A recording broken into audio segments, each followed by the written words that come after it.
Hi there folks, and today I am delighted to bring you another episode of my series A to Z of authors from my bookshelf, and I'm even more delighted to say that today's subject is the wonderfully talented, one of our best writers, Daphne du Maurier. I know at least a couple of you have mentioned, well, I hope she's coming up soon on the A to Z of authors, and here she is.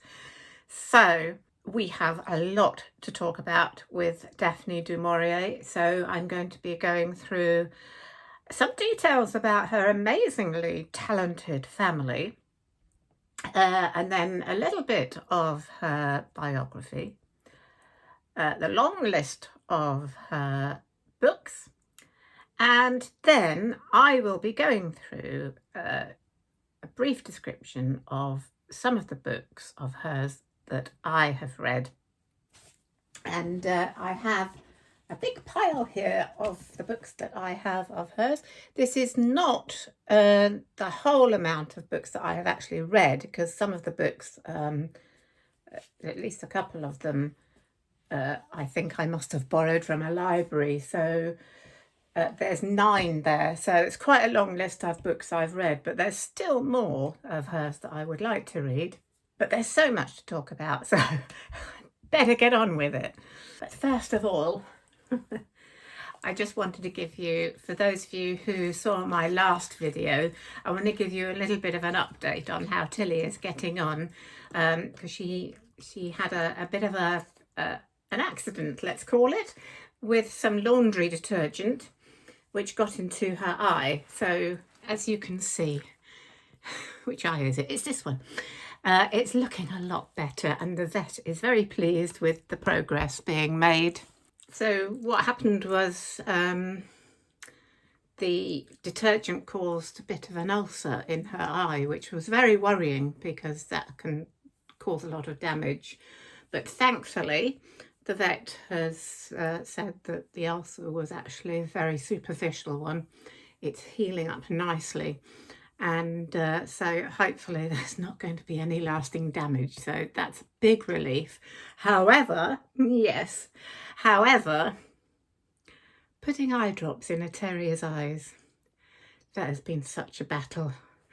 I'd love to have any tips from any of you on how to get eye drops in her eyes, because she fights me like mad about it. I'm sure many of you have had this problem. We kind of get there in the end, but it's a difficult battle. And hopefully it won't have to be for much longer. So there you are. I just thought I'd catch you up on this so that those of you who are concerned know that she is on the mend. So let's get started with Daphne du Maurier. Now, she was born in London on the 13th of May 1907, and she came from the most amazingly talented family. So I just want to talk a little bit about that. Her father was the very well-known actor and theatre manager, Sir Gerald du Maurier, and he was very well known at the time, and he was actually the first to play the dual role of George Darling and Captain Hook in the play of Peter Pan. And it was one of the roles that made him his name. He was married to an actress called Muriel Beaumont, probably not a name that's very well known today. But in turn, Gerald du Maurier was the son of George du Maurier, who was a cartoonist and writer, and he contributed regularly to the famous Punch magazine.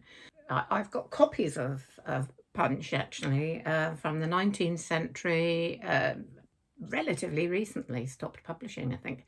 And he also wrote a Gothic novel called Trilby, which introduced the character of Svengali.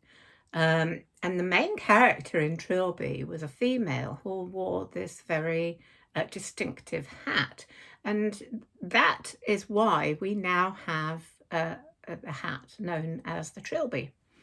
Funnily enough, when I was in my 20s, I went through a period of wearing a trilby hat, and people used to call me Ros Trilby Bot for a while, just by the by. So she came from this writing and acting family. Also, her sisters were highly talented. Her sister Angela was also an actress and a writer, and her sister Jean was an artist. So amazingly, wonderfully talented family in both the writing and theatre world. So I feel I relate to Daphne du Maurier quite a lot because I have that kind of similar background with my father being, having been an actor. My mother was an artist. I feel we kind of share kind of similar themes in our life. She spent most of her childhood in Hampstead in London, and there's another area that I relate with. I lived for 5 years in Hampstead. Lovely part of North London, sort of very kind of had a sort of village vibe about it, and is right on the edge, of course, of the Hampstead Heath, which is a lovely place. I used to go walking a lot there with friends, and often with bottles of wine and things like that, as you do in your 20s. However, her parents bought a house for them to stay in the summers in a place called Foy in Cornwall. Foy is actually spelt Fowey, so it looks like Foy, pronounced Foy. They spent their summers there, and also they spent the time during the First World War there as well, and it became one of her favourite places, and she went to live there as an adult and spent really very much the rest of her life in that area of Cornwall.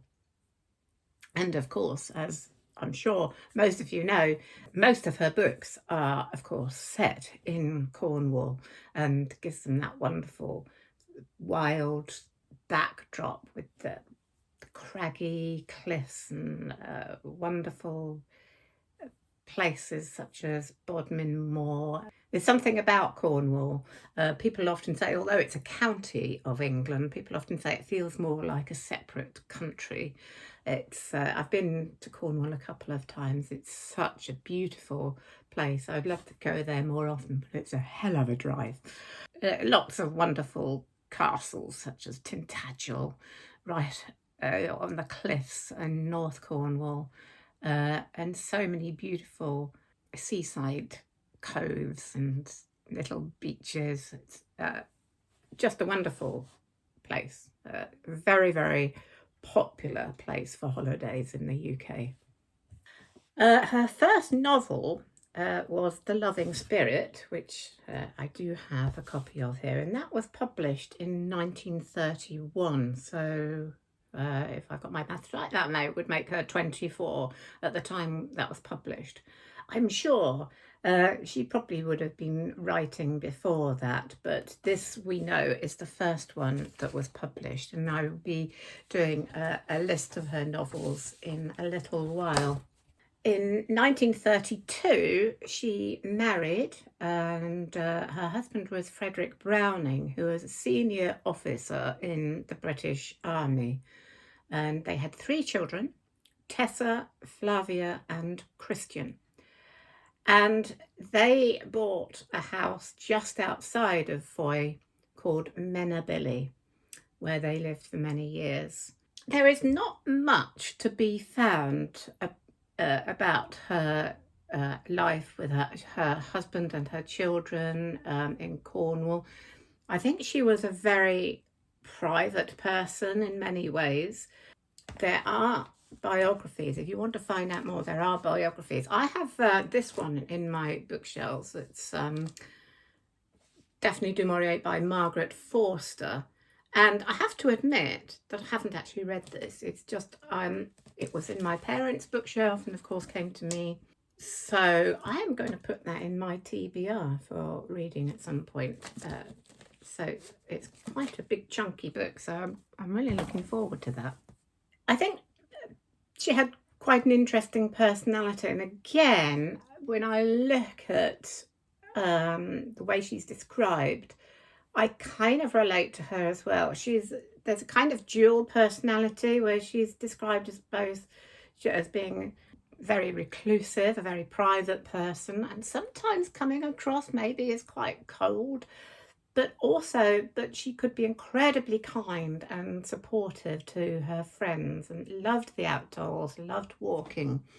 And I kind of know that dual thing. I think most writers enjoy being alone. I do particularly. I like being alone. I love living alone. And I think that solitude is a very important thing for most writers. But also, she could be quite outgoing as well. And, I think there is that kind of duality in writers where you need that solitude, but you also need to be with people as well, because books are full of people, and you need to have a kind of curiosity and interest about people as well. So I understand that kind of dual thing that's been part of my life so much. So I think Daphne du Maurier was also very much like that. And that's it. She died in 1989 on the 19th of April, so that anniversary coming up soon, and she was aged 81. And her ashes were scattered off the cliffs near her in Cornwall, near her home at Foy. Very appropriately, I think. I'm just going to go through a list of her books now before I go into any detail about them, or just go through this list. It's quite a long one, so I'll run through them fairly quickly. So as I said, the first one was The Loving Spirit in 1931. 1932, I'll Never Be Young Again. I also have that. 1933, The Progress of Julius, which is one I don't know, so that's interesting. I don't know much about that at all. 1936, Jamaica Inn. That's one of the ones I have read, but I don't have a copy of. But I really do want to talk about that one. 1938, Rebecca, of course, and I definitely have that. 1941, Frenchman's Creek, another one I've read but don't own. 1943, Hungry Hill. That is one I don't know, which I would really like to have a look at. Then 1946, The King's General, another one I don't think I've read. 1949, The Parasites. I read that one quite recently. 1951, My Cousin Rachel, which I have here. 1954, Mary Ann, which I do have as well. 1957, The Scapegoat. Again, I have that one. 1961, Castle Door, which was co-written with Arthur Quiller Couch. 1963, The Glassblowers, one of the ones I haven't read. 1965, The Flight of the Falcon. 1969, The House on the Strand, which I have, and 1972, Rule Britannia, which I also have. Those are all the novels. She also wrote many short stories.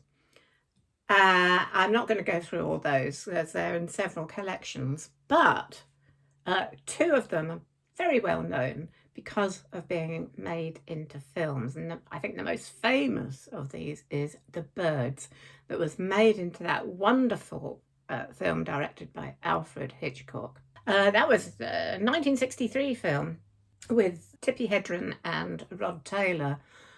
Wonderfully atmospheric, chilling, suspenseful film in the way that only Alfred Hitchcock could do. I just loved that film.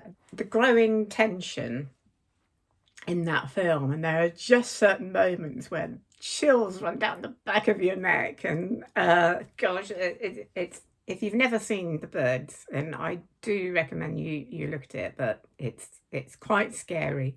And if you don't know the story, it's basically about this lovely sort of peaceful village where the birds in the area start to turn against the humans, and it sort of builds up very slowly. It's really scary. I haven't actually read the short story. I've seen the film 2 or 3 times. Quite like to read it, actually. But yeah, if you haven't seen The Birds, do.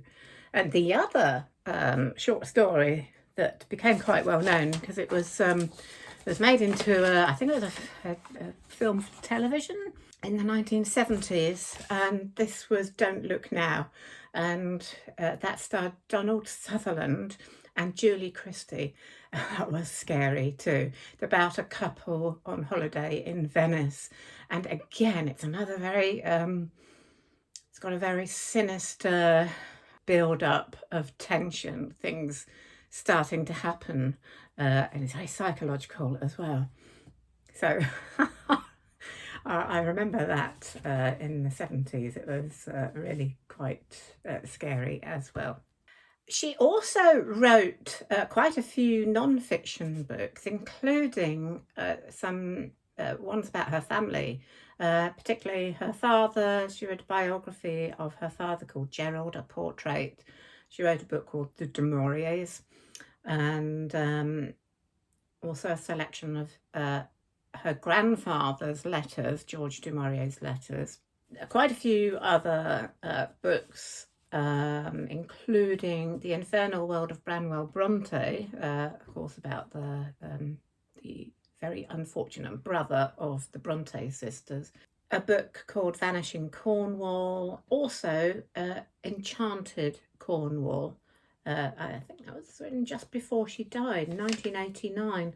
I thought I had a copy of that, but I've just been down to the chaos that is my garage, which you saw in my last video, and I can't lay my hand on it, so I'm not absolutely sure. But yeah, so she's written quite a few of sort of biographical books and books about Cornwall. So there you go. Such a talented woman, and her books are they cover a sort of wide variety of themes. So, you know, she covers such themes as in House on the Strand, she goes into time travel, and in The Scapegoat, she looks at somebody who's a doppelganger of somebody else. That's an interesting novel, which I'll talk about in a bit. But of course, a lot of them are what people often call sort of Gothic romances, but I would sort of like to say they're more kind of dark Gothic, some often thrillers. Really, there is romance involved in them, but it's not the usual kind of happy ever after sort of romance. They're often quite dark, often quite difficult themes, psychological themes.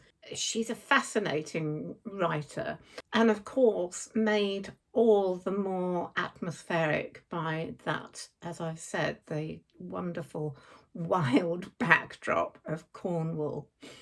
I should also mention she wrote 3 plays, one of which was an adaptation of her novel Rebecca, which ran in London in the 1940s with Celia Johnson as the second Mrs. De Winter, and Margaret Rutherford as Mrs. Danvers. I can just imagine those two people in those roles.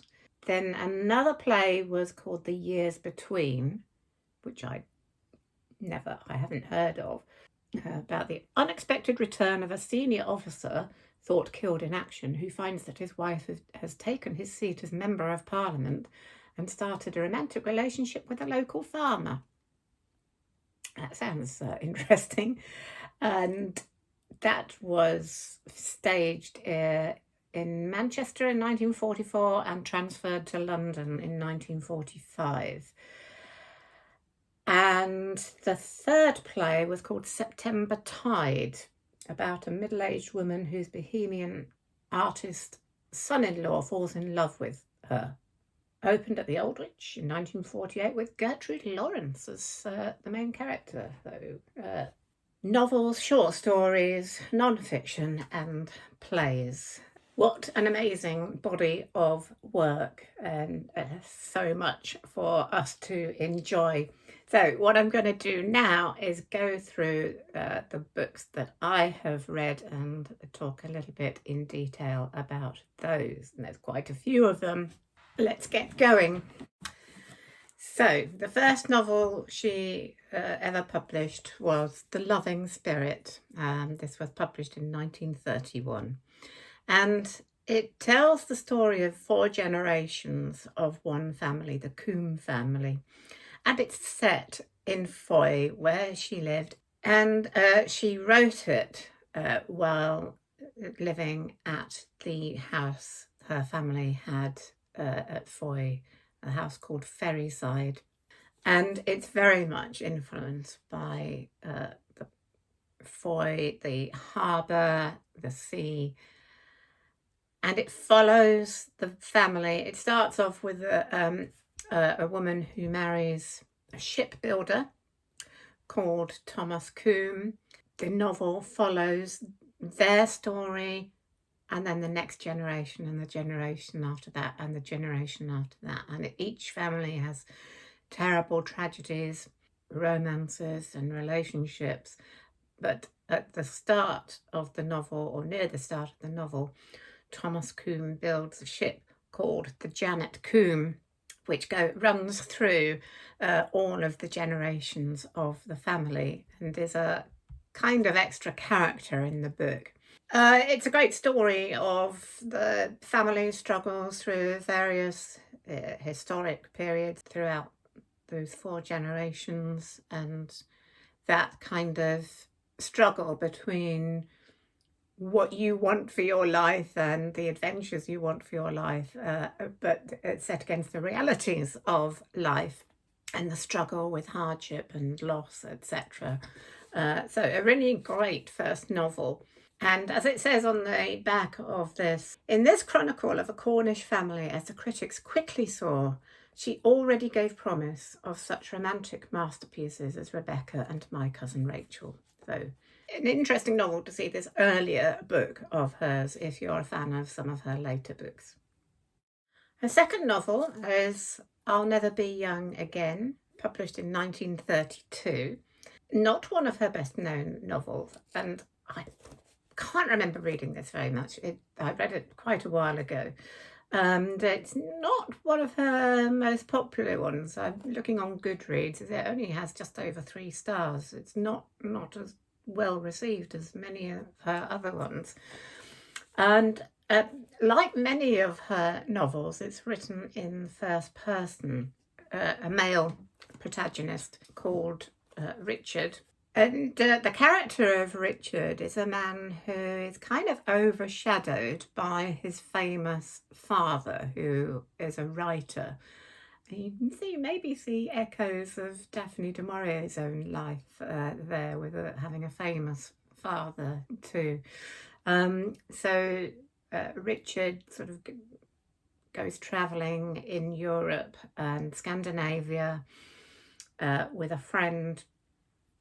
And they set out on an adventure, but he meets, in Paris, he meets a woman who he falls in love with and finds happiness, but is suggested that his love becomes a little bit obsessive and maybe takes over from his own ambitions to write and get out from under the influence of another person. So very interesting, a very sort of psychological novel.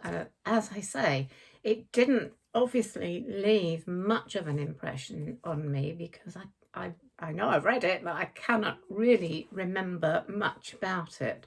But an interesting one to have a look at if you're interested in all of Daphne du Maurier's works. And of course, she went on to used the first person for male characters in several other of her books. So she had a really good insight into that male voice or way of thinking. So an interesting one to read, I think. Now the next book, Jamaica Inn, published in 1936, is where du Maurier really got going with dark Gothic tales. Unfortunately, I don't have a copy. This one I read many years ago, but this one did leave a lasting impression on me. It's based on a real place, real Jamaica Inn in Cornwall, in the middle of on a road that goes through Bodmin Moor, an 18th century inn. It's still there. It's now a restaurant, and it's supposed to be haunted. And I think they keep up the sort of atmosphere of the place. I think they do murder mysteries there as well. She sets this story in this inn. So the main character, Mary Yellen, goes to stay with her aunt at Jamaica Inn. It was her mother's dying wish that she goes to stay with her aunt, but her aunt is married to the proprietor of the inn, a brooding, violent man, and she finds there that there are dark secrets going on, and she becomes involved against her will with murderous schemes, the smuggling, which of course gives us this really sort of dark thriller type theme, but also she finds herself falling in love with her uncle's brother, a man who she feels she cannot actually trust. So you've got this dark psychology going on as well, where they're finding yourself powerfully attracted to a man who may not be a person to trust. It's gripping, it's dark, it's a scary page turner. It's a real, she really came into her own. This is the first of her novels that really becomes a very well-known book. There are twists in the tale. There's a strong female protagonist, and of course all set against this wonderful backdrop, the wild countryside, and also the dark smuggling practices that happened in Cornwall in the 18th century. It's great stuff. Also, of course, made into a film with Charles Laughton, again directed by Alfred Hitchcock. Very, very atmospheric again. I believe du Maurier wasn't that happy with the film. I think possibly because Charles Laughton, being a great actor, I love Charles Laughton films, but he was also a man of great ego, and he kind of rewrote the end. I believe she wasn't too happy about that. But there you go, Jamaica Inn, great one. If you've not read Daphne du Maurier, then it'd be a good one to start with. And then in 1938, of course, we have one of her best known, best loved novels, Rebecca. And I have this rather nice sort of book club edition published by Heron Books. It has one of those famous opening lines. Last night I dreamt I went to Mandalay again. Again, written in first person, this time a female protagonist. We never know her name. Now, Rebecca, the title, is not the name of the main character. It's very clever. The main character is a woman, a young, quite timid woman who falls in love with the handsome Max de Winter. They have a kind of whirlwind romance and they get married. We know that he's a widower, he's been married before. And his first wife was Rebecca. And when the second Mrs. de Winter goes back to their house, the house called Mandalay, she finds that his first wife although dead, kind of overshadows everything. That is why she names the book Rebecca. It's a very clever device because Rebecca is kind of like the main character in the book, even though she's dead. And the poor Mrs. De Winter finds herself kind of overpowered, dominated, intimidated by this powerful shadow of his first wife, and believes herself to be something much less than she was. And of course, all that is reinforced by the very strong but horrible character of Mrs. Danvers, the housekeeper, who constantly and always finds ways to enforce this character of Rebecca on the second Mrs. De Winter, and always telling her how wonderful Rebecca was and how much in love they were. And she becomes quite a sinister character. It's such a wonderful story, and various twists and turns, and the ending is a real thriller. As the story goes on, you realise there is some dark secret behind Rebecca's death. The main character is feeling more and more that there is something dark behind this, and it leads up to quite a thrilling ending. It's a wonderful story. If you've never read Rebecca, you really must. It's been filmed and televised several times. Of course, it was also made into a film, again by Alfred Hitchcock. But I think one of my favourites was a television series in 1979. That was brilliant, and it had Jeremy Brett as Max de Winter, Joanna David, lovely actress, as the second Mrs. De Winter, and the wonderful Anna Massey played a wonderfully sinister Mrs. Danvers. So if you can ever find that series, I do recommend that one. So yeah, one of Daphne du Maurier's best books. Wonderful story, of course, wonderful, again, the backdrop, the house set just near cliffs by the sea. Great page turner. So the next one is Frenchman's Creek, published in 1941. I do think I've read this, but it's a very long time ago. I don't have a copy.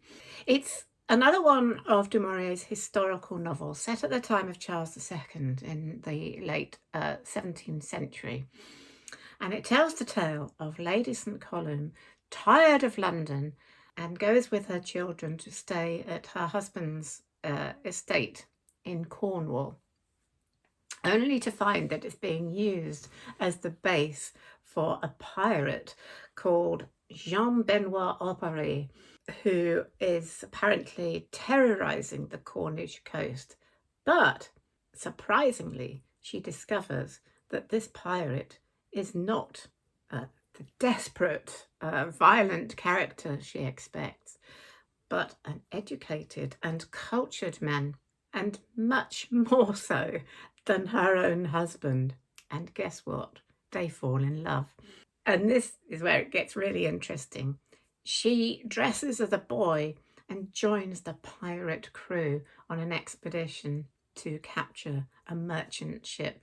And then, of course, her husband returns and disrupts this romance. So great premise, isn't it? Great tale. Again, it's very interesting where you've got a main character who's getting into quite dark themes and actually carrying out what would be thought of as criminal acts.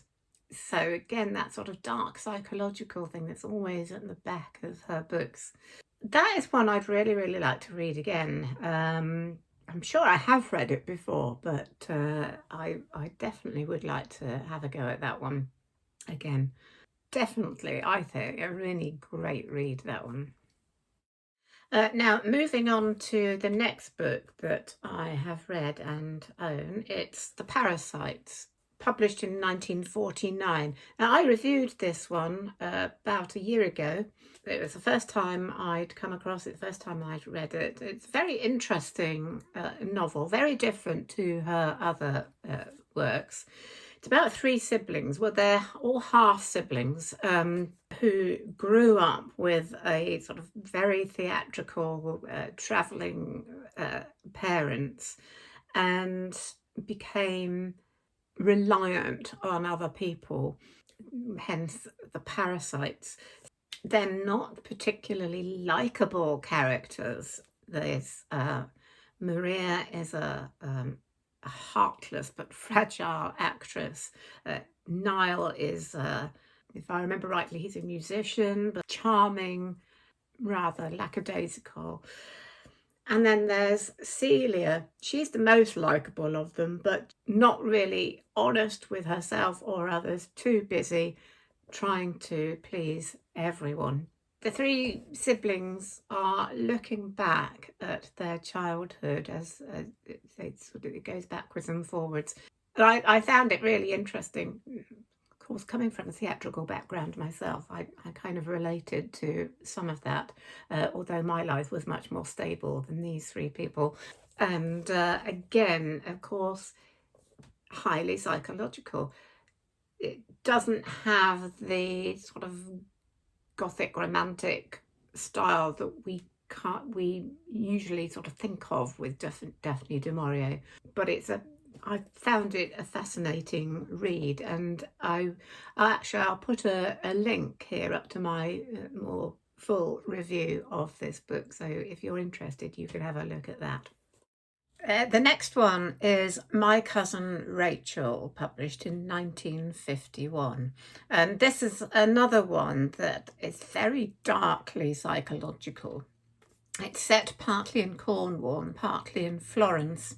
It's told in first person by a male protagonist. His cousin Ambrose, who is his legal guardian and estate owner in Cornwall.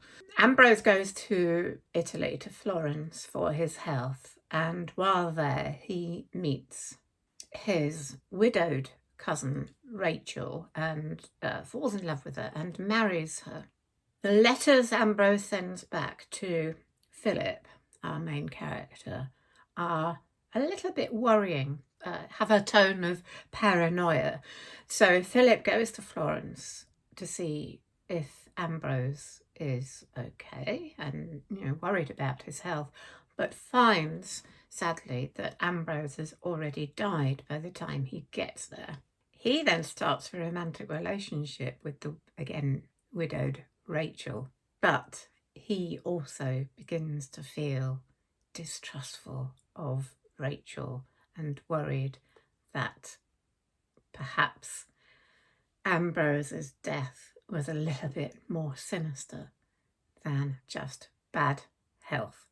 So again, it's a theme, this, that she comes back to several times, isn't it? That thing of falling in love or being strongly attracted to somebody who may not be trustworthy. It makes one wonder why she found that theme so fascinating. It has also a kind of similar feel to Rebecca, in that feeling of growing suspense and suspicion. It's one I'd like to revisit, actually. Again, I read it quite a while ago. And I believe, I haven't seen the film, but it was made into a film in 1954 with Richard Burton and Olivia de Havilland, which could be worth catching at some point. But again, another fascinating premise, and every time I look at the descriptions of Daphne du Maurier's books, I want to read them all over again. So there we go, My Cousin Rachel. The next one is Mary Ann, written in 1954, and this is my copy, issued in 1955, so it's quite an old copy. Mary Ann it sounds really interesting. It's based on Daphne du Maurier's great-great-grandmother. She obviously knew a lot about her family tree. And her great-great-grandmother was the mistress of the Duke of York. What an interesting family Daphne du Maurier came from. It's set during the Napoleonic Wars. A woman who, again, that similar theme with many others in her books of people seeking adventure, getting out of their sort of rather boring lives. She comes to the notice of the Duke of York, becomes his mistress, establishes herself in sort of military commissions, aiming for positions of power, which is, unusual for women of that time, but provoking scandals that rock the government. Now, it sounds great. However, I think this may be the least popular of Daphne du Maurier's books. It's interesting, some interesting reviews on Goodreads. It doesn't score too highly. People found the character difficult to sympathise with. And somebody says the narrative was a strange and uncomfortable mix of historical fiction and biography. So it doesn't quite gel, doesn't quite work, this one. And again, it hasn't stuck with me. I know I've read it, obviously quite a long time ago, but hasn't resonated with me. Otherwise, I would have remembered at least the feel of it, if not the actual story. And it doesn't really. So I always know when I've completely forgotten a book and I can't even get a feel for it, that it hasn't quite worked for me, and it seems to be the case with other people who review it. But I'd be interested to know what you think, if you've read Mary Ann, and what you think about it. It sounds like a good premise, but obviously it's just one of those novels that doesn't quite have the right balance. Yeah, it doesn't seem to have quite the same atmosphere and strong narrative as her other books. But, if you're a devotee of Daphne du Maurier and you haven't read that, then, why not give it a go and see what you think? So the next one is The Scapegoat, published in 1957. Really interesting one, this. I've read it twice, and the second time I read it was not that long ago.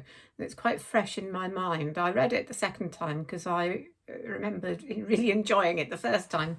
It's a really interesting premise. It's set in France. Two men meet by chance in a railway station, and the main character, who again, it's told in first person, male first person.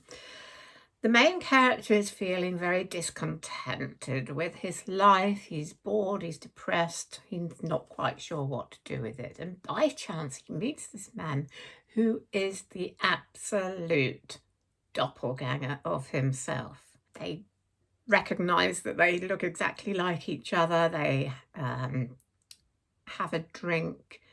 They jokingly talk about switching their lives. He thinks it's a joke anyway, and when he wakes up the next morning, he finds that all his clothes have gone, and instead he has all of the other man's clothes, suitcase, and passport, identity, etc. The man was a wealthy man. He's a count, he has a chauffeur, and there's the chauffeur saying, come on, we must hurry up and go home. So he has no choice but to go back to this man's ancestral home, chateau. And so pretends to be this other man and meets his wife, all the rest of his family that all live in and around this chateau. So the family own a glassworks factory, which is losing money and is facing closure.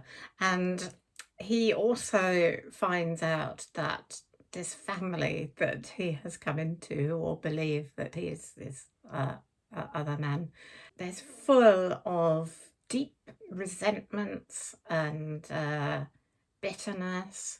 His wife is quite a weak person, his daughter over imaginative and dramatic, his brother dull, his sister-in-law bitter, his mother addicted to morphine. So there's all kinds of things going on. He, as this person this stranger, unbeknownst to them, who's come into this family, tries to make things better, which is really weird because the other guy who he's supposed to be, has not been a particularly nice person either. And suddenly they find his character seems to have slightly changed.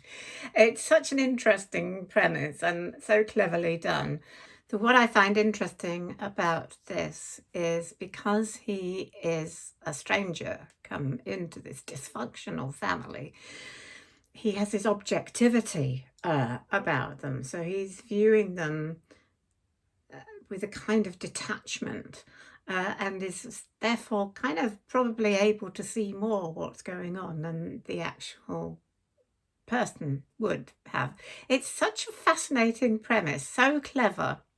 Again, really deeply, darkly psychological as well. I really enjoyed it the second time of reading as well.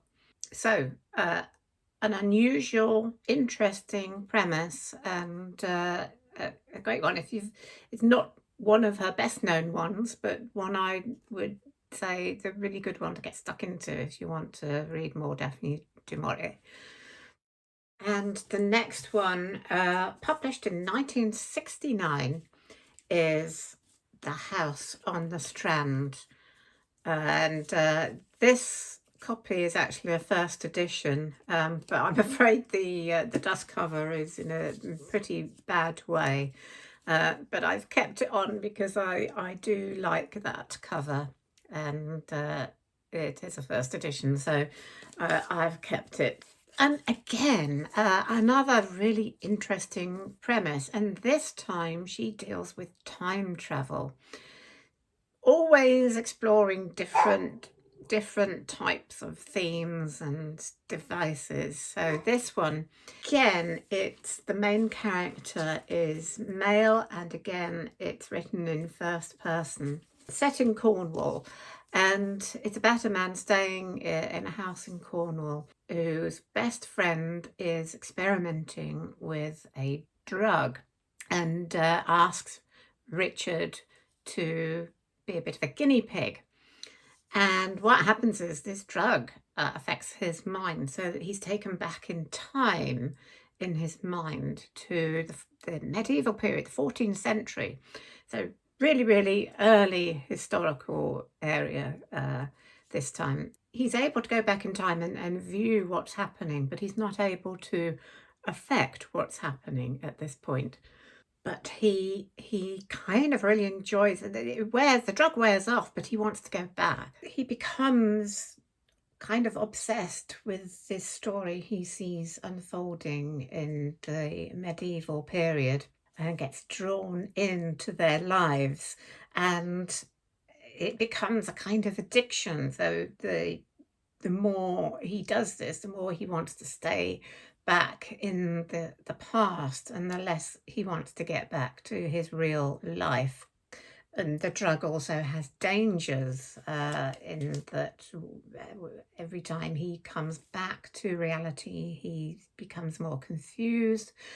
And while he's using the drug, he's still walking around in real time. So it's very dangerous because he's not actually quite there in his mind. And of course, his friends and family begin to realise that something strange is going on. And also he is trying to affect the story of what's happening in the past. So again, another really interesting premise, and I remember really enjoying this when I first read it, and I've put it back in my TBR to read again because I'm fascinated by time travel myself, and my last book, Dark River, involved time travel, and the book I'm writing at the moment, if I ever get to finish it, because I've been so busy with other things recently, hopefully I will get there this year. The book I'm writing at the moment involves time travel too, so I wanted to reread this for those reasons, but also because I remember really enjoying it. I know a lot of you really enjoy this one too. Several of you have mentioned this one as a really good read. Again, as usual with du Maurier, full of suspense, dark psychology, and just a page turner to see what happens next. And lastly, her last novel, Rule Britannia. And this, again, is quite an old edition. It was published in 1972, as I say, and this edition is 1973. And I have boldly put in here that I bought it in 1986, obviously in a second-hand shop. Again, a very different theme and premise. And here she was experimenting with a kind of dystopian, futuristic novel and politics. And it's interesting to look at the premise again and remember, because I read this a long time ago, so it felt very sort of unrealistic. But reading it in the post-Brexit years, I think, gosh, did she foresee something? Because this is her imagined take on what might happen if Britain left the EU, or the EEC as it was called then, the European Economic Community.